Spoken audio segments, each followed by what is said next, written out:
अस्सलाम वालेकुम। उर्दू शायरी के साथ मैं हूँ आरिश खान। अगर आपने अभी तक हमारे चैनल को सब्सक्राइब नहीं किया तो सब्सक्राइब कर लीजिए। आज की गज़ल। मुझको रहने नहीं दिया मुझ में, मुझको रहने नहीं दिया मुझ में, ऐसा ये कौन आ बसा मुझ में। खुश्क होती नहीं मेरी पलकें, खुश्क होती नहीं मेरी पलकें, कोई चश्मा उबल रहा मुझ में।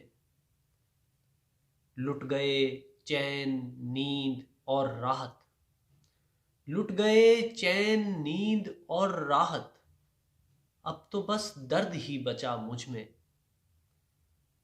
एक नजर से वो भड़की चिंगारी, एक नजर से वो भड़की चिंगारी, आरज़ू का दिया जला दिल में।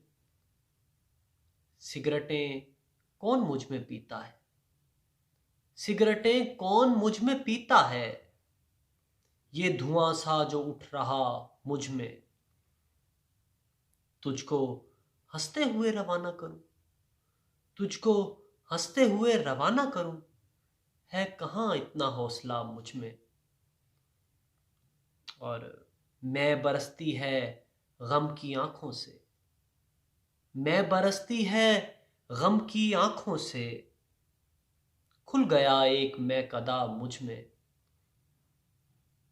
और मेरे जज्बों को मिल गई है ज़बां, मेरे जज्बों को मिल गई है ज़बां, रोज होगा मुशायरा मुझ में। और करिया करिया तुझे तलाश किया, करिया करिया तुझे तलाश किया, आखिरश तू मुझे मिला मुझ में। मेरी तकदीर में नहीं आरिश, मेरी तकदीर में नहीं आरिश, वो जो रहता है जा बजा मुझ में। करिया करिया तुझे तलाश किया, आखिरश तू मुझे मिला मुझ में। बहुत बहुत शुक्रिया।